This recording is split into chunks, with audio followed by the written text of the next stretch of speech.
My name is Jordan Austria Verador. I'm the events and marketing specialist for career and leadership development, and a lot of my responsibilities include planning our division events like our career fairs, our graduate school fairs, and also doing employer relations. Being a part of CLD is trying our best to better prepare students for their careers.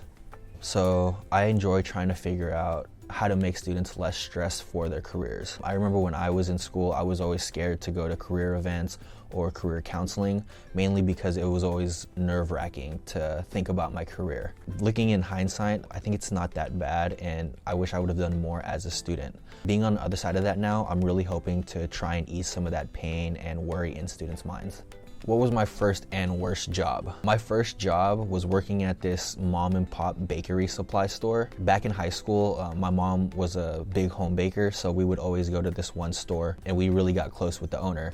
I worked there from about sophomore year in high school till about sophomore year in college. And then my worst job was probably my first real job out of college. So I worked as a university administrator, and it wasn't my worst job because of the responsibilities that I had, but mainly because of the environment I was in. Being in a startup really isn't for me, mainly because the day-to-day was really chaotic and there was really no structure. So being a fresh college student in that type of environment, it just wasn't the best for me.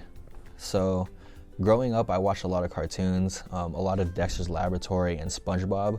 So I really wanted to be like a mad scientist or a inventor. What do you want? Feast your screen on this.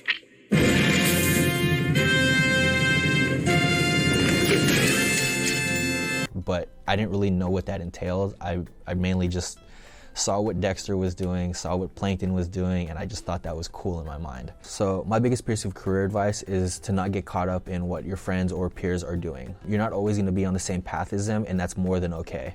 There's no need to get down on yourself just because you're not making 100 grand out of college. These things take time, and that's okay. This is your career, so you're focusing on the rest of your life here.